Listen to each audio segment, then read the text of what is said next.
भागवतम स्कंद द्वितीय अध्याय षष्ठ पुरुष सूक्ति की पुष्टि श्लोक संख्या 8 शब्दार्थ तात्पर्य दिव्यन ग्रेसी भक्तिदान स्वामी प्रभुपाद के द्वारा अपाम वीर्यस्य सर्गस्य पर्जन्यस्य प्रजापते पुंसः शिष्ण उपस्थस्तु प्रजात्यानंद निर्वृते। शब्दार्थ अपाम जल का, वीर्यस्य वीर्य का, सर्गस्य सृजन करता अवयव का, पर्जन्यस्य वर्षा का, प्रजापते ही सृष्टा का, पुंसः भगवान का, शिष्णः जननांग, उपस्थः तु गुदा भाग, प्रजाति जन्म देने के कारण, आनंद आनंद के, निर्वृते ही कारण। अनुवाद, भगवान के जननांगों से जल, वीर्य सृजन करता अवयव, वर्षा तथा प्रजापतियों का जन्म होता है। उनके जननांग उस आनंद के कारण स्वरूप है जिससे जनन के कष्ट का प्रतिकार किया जा सकता है। तात्पर्य, जननांग तथा जनन का सुख पारिवारिक भार के कष्टों को संतुलित करता है। यदि भगवत कृपा से जननांगों के ऊपर एक आनंद प्रदायक वस्तु का आवरण न होता तो मनुष्य जनन क्रिया ही बंद कर देता। यह वस्तु इतना प्रखर आनंद प्रदान करती है कि इससे पारिवारिक भार के कष्ट की पूर्ण रूप से विस्मृति हो जाती है।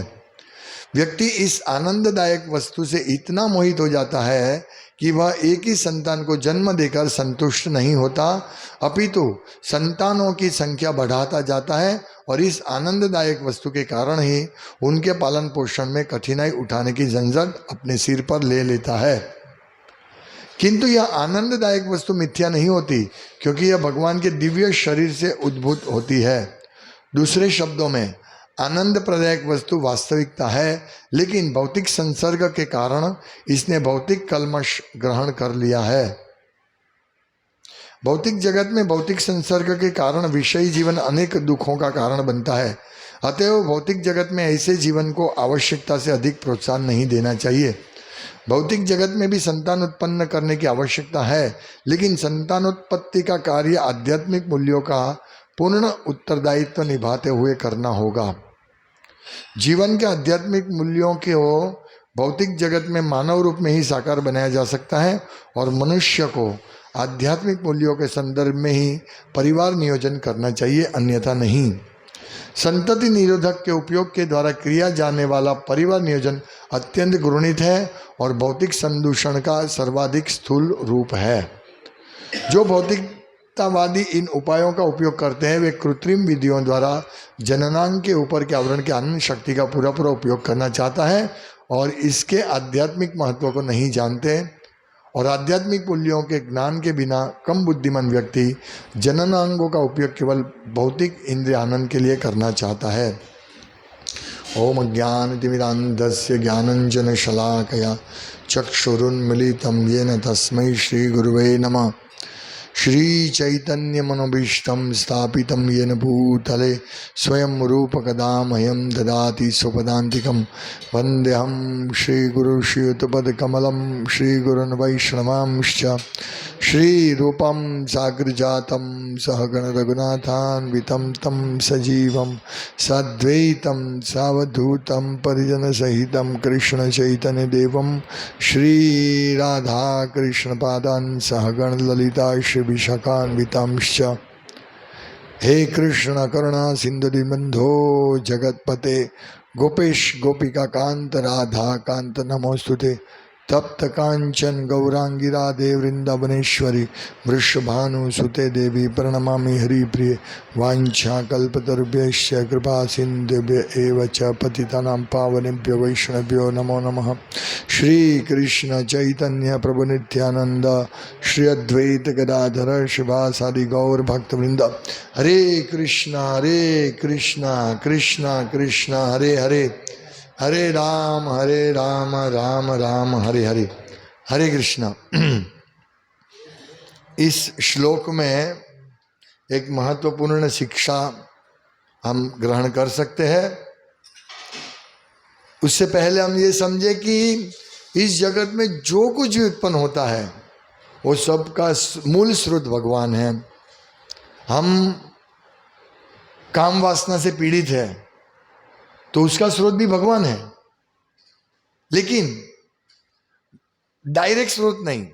जैसे हमारी काम वासना है वो प्रेम, कृष्ण प्रेम का विकृत स्वरूप है, और इस कलयुग में काम वासना इतनी हद तक चली गई है कि लोग पशु बन गए हैं।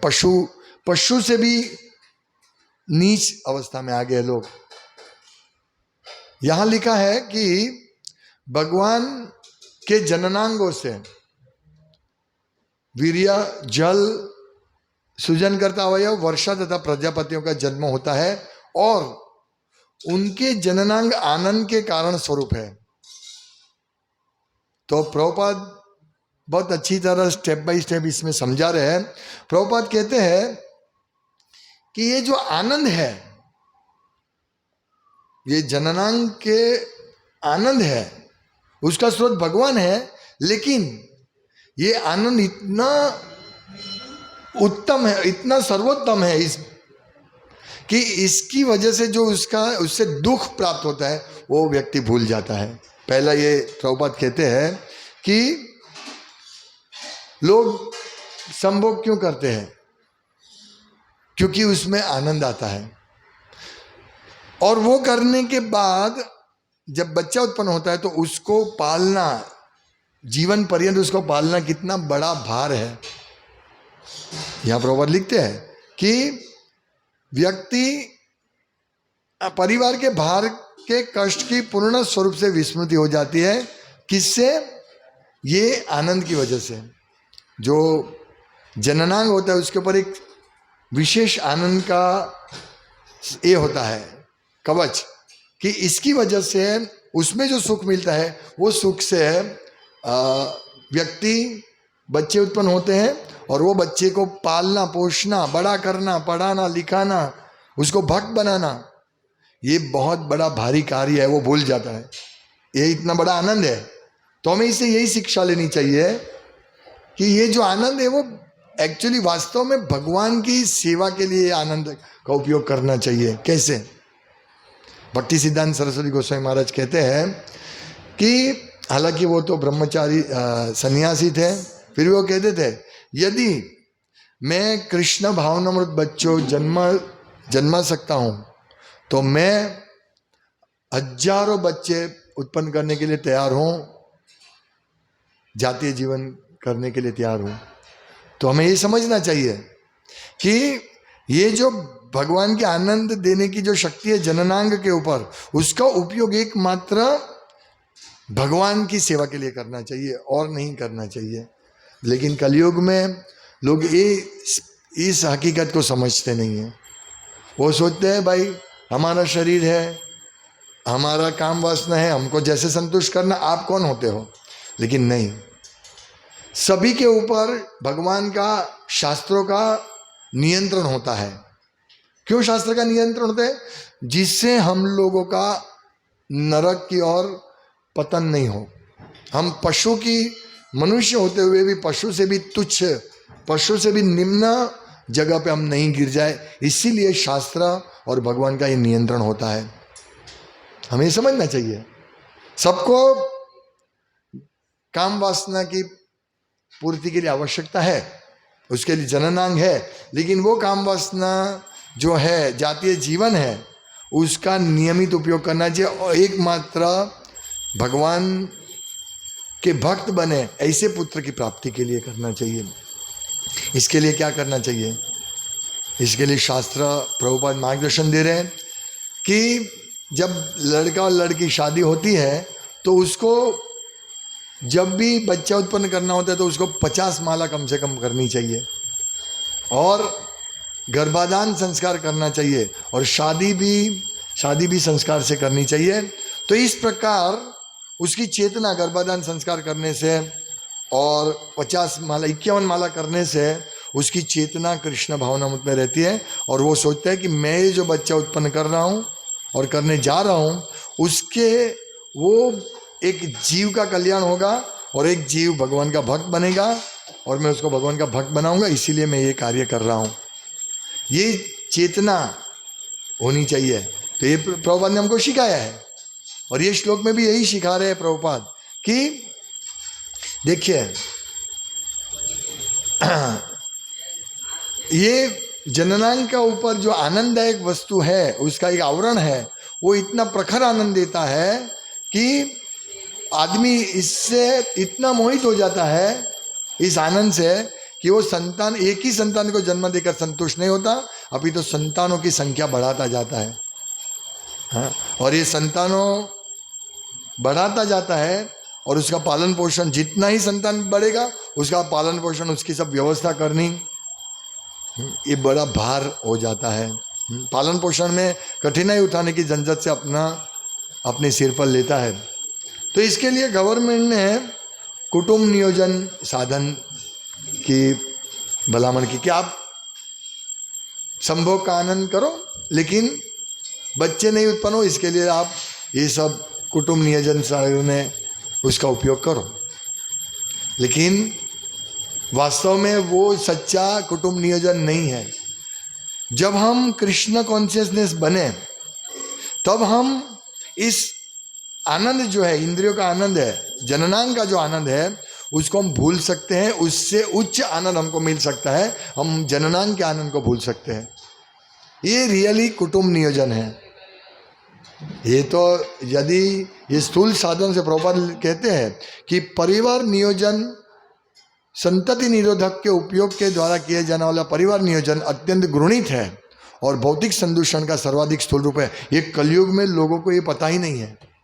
अपनी स्त्री को छोड़ के दूसरी स्त्री जो माता समान है उसके साथ ये करना, संभोग करना, ये बहुत घृणास्पद है और इसकी बहुत भयंकर सजा मिलती है।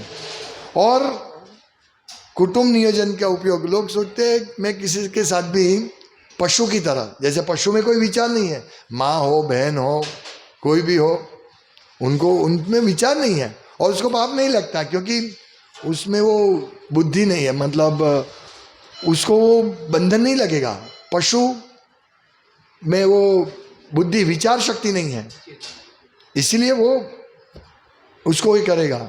लेकिन हम में भेद करने की शक्ति है कि भाई पशु भी ये करता है, मैं भी करता हूँ, लेकिन मैं तो पशु से भी घृणित अवस्था में करता हूँ क्योंकि मुझे बुद्धि मिलनी है। जैसे व्यक्ति अनैतिक जातीय संबंध करता है तो यदि वो ब्राह्मण होता है तो उसको बहुत भारी सजा मिलती है, शूद्र होता है तो उसको सजा मिलती है लेकिन कम, ब्राह्मण को सबसे ज़्यादा सजा मिलती है। इसी प्रकार पशु यदि इस प्रकार से संभोग करता है अपनी माँ बहन के साथ तो उसको सजा नहीं मिलती, लेकिन यदि मनुष्य अपनी माँ बहन के साथ संभोग करता है, और माँ कौन है, मातृवत परदारेशो, दूसरे की पत्नी माँ के समान है। तो ये हमें सब समझना है शास्त्र से कि ये सब। और यदि एक व्यक्ति, एक मनुष्य इस प्रकार किसी और स्त्री के साथ संभोग करता है तो वो सबसे घृणित कार्य है और उसको नरक के अंधेरे प्रदेश में भेजा जाएगा। तो ये तो सोचते हैं कि हम ये संभोग करते हैं, किसी को मालूम नहीं होगा और हम लोग कुटुंब नियोजन का उपयोग कर लेंगे, टैबलेट्स ले लेंगे, कॉन्डोम वापर लेंगे और हमारा काम खत्म, कोई जानेगा नहीं। नहीं, ये सब जो उच्च दैवी व्यवस्था ऐसी है कि हमारे एक एक कार्य की नोंद होती है, एक एक कार्य की, हम जो भी कार्य करते हैं उसकी नोट होती है। ये आज कलयुग में, क्योंकि कलयुग में लोग इतने मंद सुमंद मती है कि उनको मालूम ही नहीं है कि ये सब को एक हायर अथॉरिटी है हमारे ऊपर जो ये सब नोंद कर रहे हैं। मैं कितना अनैतिक जातीय संबंध कर रहा हूँ ये सब नोंद हो रही है। बहुत सारे ऐसे भगवान के एजेंट हैं, देव देवता है जो ये सब नोंद लेते हैं, जैसे वायुदेव, परमात्मा, फिर दिशा, 10 दिशा, ये सब हम जो भी कार्य करते हैं। और ये ऐसा है कि हम कभी अकेले नहीं, हम कहीं पे भी अकेले होंगे वहाँ वायुदेव रहेंगे, दिशा रहेगी, सूर्य, चंद्र, ये सब भागवतम में वर्णन है, ये सब हमारा सब कार्य की नोंद करते हैं। इसलिए हम सोचते हैं हमने तो किसी ने देखा नहीं है, हमने तो ये कार्य कर दिया, नहीं। ये इसीलिए भक्त जो होते हैं ये ऐसे कार्य अकेले में भी नहीं करता, घृणित कार्य हमें सोचना चाहिए। तो कृष्ण भावनामृत का पालन करने से ब्रह्मचर्य का पालन अपने आप हो जाएगा। यदि भक्त कृष्ण के चिंतन में मग्न रहेगा तो उसमें जो आनंद आता है वो इस जननांग के ऊपर जो आनंद का कवच है, उस आवरण है, उसके आनंद से लाखों करोड़ों गुना ज्यादा आनंद कृष्ण भक्ति में आएगा। इसीलिए देखिए जो व्यक्ति ब्रह्मचारी है, सच्चा ब्रह्मचारी, वो भगवान की सेवा में इतना व्यस्त रहता है, इसका इतना आनंद आता है कि वो इस विचार को तुच्छ समझता है। यमुनाचार्य एक बहुत सुंदर प्रार्थना करते हैं, यद अवधि मम चेत कृष्ण पदारविंदे, जब से मेरा मन कृष्ण के चरण कमल और कृष्ण की लीलाओं में लगा हुआ है, नव नव धामनी रसम नव नव धामनी, मुझे अनेक प्रकार का आनंद मिलता है जब से मेरा मन कृष्ण की सेवा में लगाता है। तो इस आनंद की वजह से सुष्ठु निष्ठि वनम, मैं पूरा श्लोक भूल गया। तो इस आनंद की वजह से मैं जब भी मेरे मन में ये संभोग का विचार आता है तो मैं उसके ऊपर थूकता हूँ, मुझे वो अच्छा नहीं लगता है। तो यही बात है कि हम लोगों को कृष्ण भावनामृत में ऐसा मग्न रहना, ऐसा श्रवण कीर्तन में हमें व्यस्त हो जाना चाहिए, भगवान की सेवा में व्यस्त होना चाहिए कि हमें इसमें जो आनंद हमको उसमें मिलेगा वो आनंद इस संभोग सुख के सामने, मतलब इतना संभोग सुख का आनंद इस आनंद के सामने कुछ नहीं है। इसीलिए भक्त लोग अपने आप ये 4 नियम में से ये नियम जो बहुत कठिन है, ये 14 अनैतिक जातीय संबंध करना, ये बहुत कठिन है। और ये तो अभी थोड़े सालों से ये सब कुटुंब नियोजन का चल रहा है, बाकी हम देखेंगे हमारे पिता और उनके पिता, उनके 7, 8, 10 संतान होती थी, वो लोग को ऐसा कुटुंब नियोजन वापरते नहीं थे। ये अभी कलयुग के किस राक्षस ने ये सब खड़ा किया कि ये सब, क्योंकि वो लोग ऐसा समझते कि ये हम किसी के साथ भी कुछ भी कर सकते हैं, कोई देखने वाला नहीं। ये नास्तिक लोग को जिसमें शास्त्र में विश्वास नहीं है वो लोग ही ऐसा सोचते हैं। तो यहाँ लिखा है कि संतति निरोधक के उपयोग के द्वारा किया जाने वाला पारिवारिक नियोजन अत्यंत घृणित है और भौतिक संदूषण का सर्वाधिक स्थूल रूप है। जो भौतिकवादी इन उपायों का उपयोग करते हैं वे कृत्रिम विधियों द्वारा जननांग के ऊपर के आवरण के आनंद की शक्ति का पूरा उपयोग करना चाहते हैं और इसके आध्यात्मिक महत्व को नहीं जानते। आध्यात्मिक महत्व है ये, जो जनेंद्रिय के ऊपर जो आनंद है वो आध्यात्मिक महत्व है। क्या महत्व है कि इस आनंद को हम भोगतेंगे और ये आनंद मिलेगा, लेकिन ये आनंद का उपयोग संतति प्राप्ति के लिए होना चाहिए। ये आध्यात्मिक मूल्य जानना चाहिए। यदि ये आनंद नहीं होता तो कोई भी व्यक्ति बच्चा उत्पन्न नहीं करता, इसमें आनंद नहीं होता तो कोई भी ये नहीं करता, है कि नहीं। ये क्या है, 2 अंगों का स्पर्श है बस। तो जब तक हम हमारा हाथ है तो हमारे हाथ कोई अच्छी चीज़, स्मूथ चीज़ या अच्छी चीज़ पे हम घुमाएंगे तो हमको अच्छा लगेगा, हाँ? लेकिन वो आनंद ही नहीं होता तो हम क्यों वो कार्य करते हैं। हम ऐसा कार्य करते हैं सुबह से रात तक जिसमें हमको आनंद मिले, आनंद के लिए कार्य करते हैं। तो हमें समझना चाहिए कि इस जननांग के ऊपर जो आनंद का आवरण है वो आवरण की वजह से हम संभोग करते हैं और वो संभोग का उपयोग सिर्फ और सिर्फ कृष्ण भक्त बच्चे उत्पन्न करने के लिए करना चाहिए। ये इसका आध्यात्मिक मूल्य है ना। क्योंकि जो जीवात्मा पूरे जगत में, इस भौतिक जगत में जितने भी जीवात्मा है उनको मनुष्य जीवन का मौका देने के लिए, और उसमें भी ऐसा मौका, मनुष्य जीवन में ऐसा मौका देने के लिए कि जिससे वो भगवत धाम जाए, इसके लिए संभोग जरूरी है।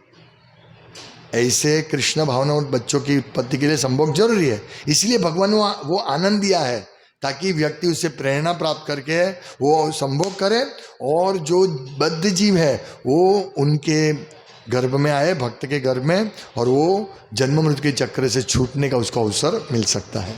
इसीलिए ये आनंद भगवान ने रखा है, और कोई कारण नहीं है। यह स्पष्ट लिखा है कि इसके आध्यात्मिक महत्व को नहीं जानते हैं, और वो सोचते हैं हमको तो ये अंग मिला है, उसका खूब आनंद करे, खूब पैसा देके वेश्या के पास जाए या कुछ भी तरह से इससे आनंद प्राप्त करें, आध्यात्मिक मूल्यों को छोड़ के। आज पूरा जगत में, अभी भारत में भी ऐसा आ गया है, कोई रोक टोक नहीं, जाओ जो भी है दूसरे की पत्नी के साथ नहीं। हम सबको, कृष्ण भक्तों को ये सब समझना चाहिए, ये क्या उपयोग है इसका। यदि हम इस मूल्यों को नहीं समझेंगे, और आध्यात्मिक मूल्यों के ज्ञान के बिना कम बुद्धिमान व्यक्ति जननांगों का उपयोग केवल भौतिक इंद्रिय आनंद के लिए करना चाहता है। और हम देखते हैं कि भौतिक आनंद क्षणिक है, और वो क्षणिक आनंद हमको बहुत बड़ा दुख का परिणाम है। एक क्षणिक आनंद है कि नहीं? लोग पैसा कमाते हैं, बहुत मेहनत करते हैं, किसके लिए? क्षणिक इंद्रिय तृप्ति के लिए। धर्म अर्थ काम के लिए। अर्थ किसके लिए? काम के लिए। लेकिन इतना पैसा कमाते हैं, उसमें जो उसको दुख मिलता है क्षणिक आनंद के लिए, वो समझता नहीं है। इसी प्रकार ये थोड़े क्षण का आनंद हमारा कितना बड़ा नुकसान कर सकता है। हम इस भौतिक जगत से छूट नहीं सकते। इसीलिए एक नियम बनाया है, अनैतिक जातीय संबंध नहीं, तभी हम भगवान की भक्ति में आगे बढ़ सकते हैं। इसीलिए गुरु वचन लेते हैं, ये जो भी दीक्षा लेते हैं उनको इस वचन देना चाहिए, देते हैं, और उसका पालन करना चाहिए कि मैं अनैतिक जातीय संबंध नहीं करूंगा, और अपनी पत्नी के साथ भी संतति प्राप्ति के बिना नहीं करूंगे। हम ये जातीय संबंध नहीं करेंगे, ये हम वचन देते हैं। एक्चुअली आज के ज़माने में इसको कौन समझेगा? हम लोग भी इतने भ्रष्ट हो गए थे, लेकिन कृष्ण भावनामृत में आए तो धीरे धीरे धीरे हमें प्रयास करना चाहिए कि इस प्रकार से इस जनेंद्रिय के आनंद को कृष्ण सेवा में लगाना चाहिए, या तो फिर भूल जाओ। एक बार प्रभुपाद कहते थे, प्रभुपाद का चर्चा श्याम सुंदर प्रभु या कोई थे, तो उन्होंने बोला कि संभोग से जो सुख मिलता है, लेकिन उसके लिए पीछे जो बच्चा उत्पन्न होता है तो कितना बड़ा जवाबदारी होता है। प्रभुपाद ने बोला यस, और बोला ये संभोग भी हम प्रतिदिन प्रति महीने नहीं कर सकते। वो बता रहे कि जब बच्चा उत्पन्न होता है, फिर उसका 1-1.5 साल का होता है, उसके बाद या उसके टाइम पीरियड के बाद हम वापस बच्चा उत्पन्न के लिए प्रयास कर सकते हैं। यानी एक बच्चे के लिए एक ही बार हमें जनेंद्रिय का उपयोग करना है, और फिर इसको 1-1.5 साल तक भूल जाना है, फिर वापस करेंगे। तो जितना बच्चा उत्पन्न करना है वो बच्चे के लिए एक ही बार, एक बच्चे के लिए एक ही बार। तो वो श्याम सुंदर प्रभु बोले कि फिर तो इसको भूल जाना ही अच्छा है। प्रभु बोले यस, इसको भूल ही जाना चाहिए, है कि नहीं? ये बहुत डिफिकल्ट है, क्योंकि हमारा जो माइंड सेट है ना, हमारा माइंड क्या है, ये सब संभोग कर सकते हैं किसी के साथ भी। हम देखते आते हैं, पिक्चर में देखते हैं, टीवी सीरियल में देखते हैं, ये सब पोर्नोग्राफी में सब होता है, इसलिए हम सोचते हैं नॉर्मल है। लेकिन जब हम शास्त्र पढ़ते हैं तब हमको मालूम पड़ता है कि ये तो बहुत बड़ा भयंकर पाप है, बहुत बड़ा पाप है। और ये डराने के लिए नहीं है, सही बात है।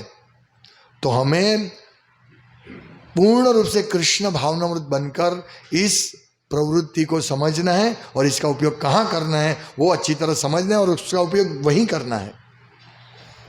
नहीं तो हम लोग बहुत बड़े कष्ट में चले जाएंगे। हम भक्त तो है, फिर भी यदि हम इस प्रकार से जनेंद्रिय का उपयोग करेंगे, जननांग का उपयोग करेंगे, तो हम बोलते हैं बस chant Hare Krishna and be happy and go back home, back to Godhead. लेकिन इसके पीछे ये सब ब्रह्मा जी सब समझा रहे हमको कि जननांग का उपयोग किसके लिए करना चाहिए। ऐसा इतना आसान नहीं है भगवत धाम जाना। लोग इसीलिए लोग सीरियस नहीं होते हैं, भक्ति में भी आते हैं सीरियस नहीं होते, अच्छी तरह साधना नहीं करते। जो व्यक्ति अच्छी साधना करता है ना, उसको इस जननांग के सुख के पीछे वो नहीं दौड़ेगा।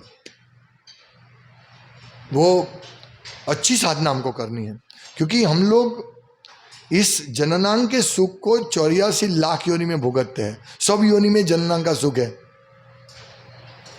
एक बार हम लोग मैं गुरु महाराज के साथ था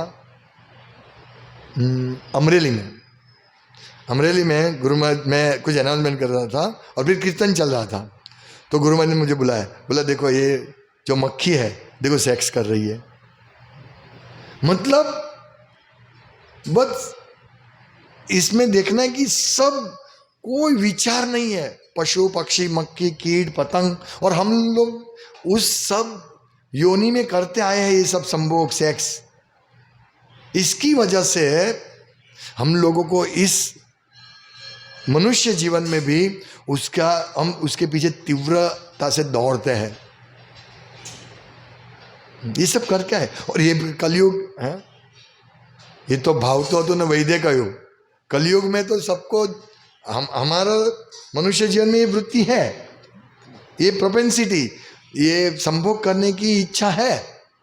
और कलयुग में तो बोला करो जो करना है वो करो, संभोग से समाधि तक जाओ। लोग ऐसे हैं बोलने वाले। कोई इसमें क्या प्रॉब्लम है? तुम अपना शरीर का कहीं भी तुम स्वतंत्र हो, तुम अपना उपयोग कर सकते हैं। नहीं, हम स्वतंत्र नहीं हैं, हम माया के द्वारा बद्ध हो जाएंगे। यदि हम इस प्रकार से उपयोग करेंगे तो हम बहुत लंबे समय तक, ये भगवत धाम जाने का जो मौका मिला लंबे समय के बाद, वो लंबे समय तक नहीं मिलेगा हमको। इसीलिए तो ये नियम प्रभुपाद नियम देते हैं। और प्रभुपाद जब अमेरिका गए तो यही सोच रहे थे बैठ के। प्रभुपाद कहते हैं कि मैं यही सोच रहा था कि जैसे मैं उनको बोलूँगा कि आप लोग शराब मत पीना, जातीय जीवन नहीं करना, सेक्स संभोग अनैतिक जातीय संभोग नहीं करना है, तो बोलेंगे स्वामी जी आप जिस जहाज से आए उस जहाज से चले जाओ।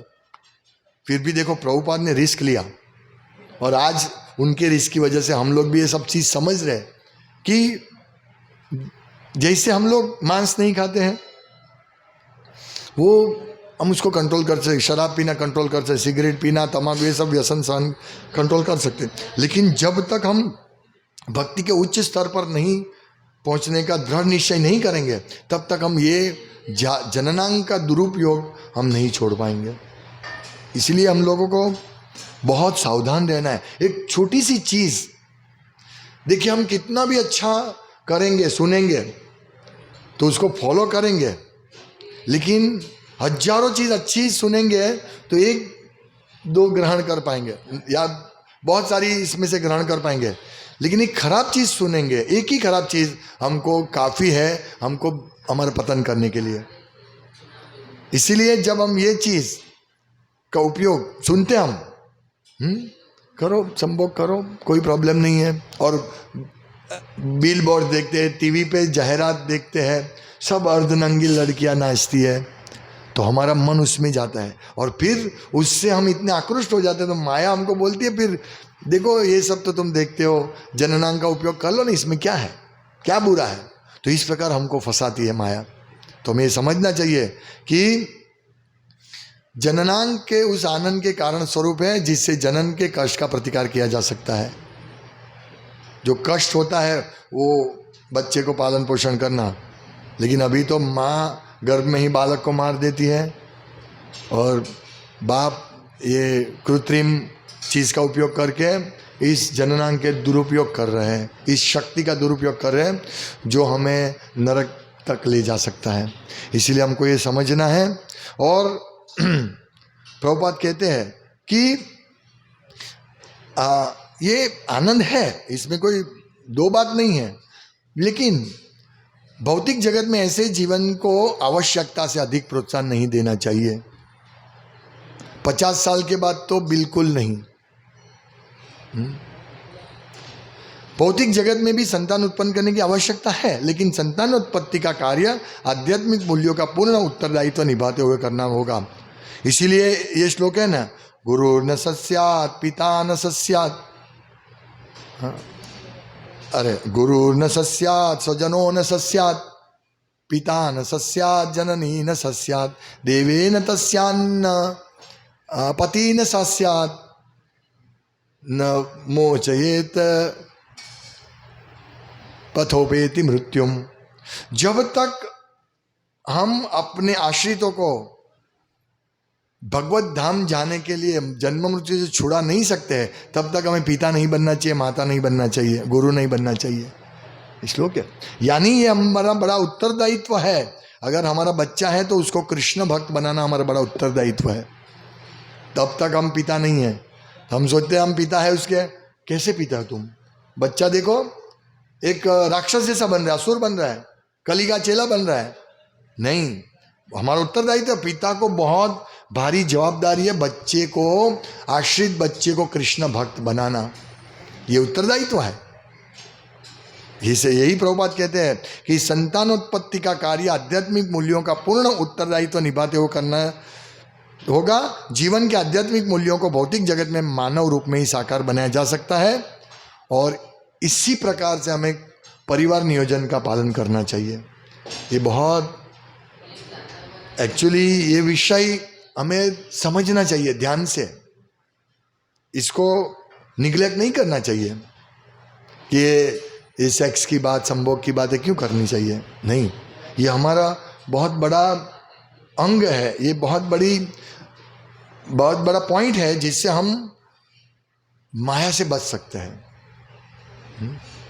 देखो ये चीज नहीं होती, इसमें जो आनंद, या जैसा लिखा है ना, उपस्थु प्रजत्य आनंद निवृत्ते ही पुंसा शीश न उपस्थु, तो ये जो आनंद है वो आनंद नहीं होता तो कोई नहीं होता, सब लोग कृष्ण भक्त बनते हैं। लेकिन ये जरूरी है ताकि प्रजा जन्मे, दूसरा बार बच्चे हो और वो बच्चा भक्त बने।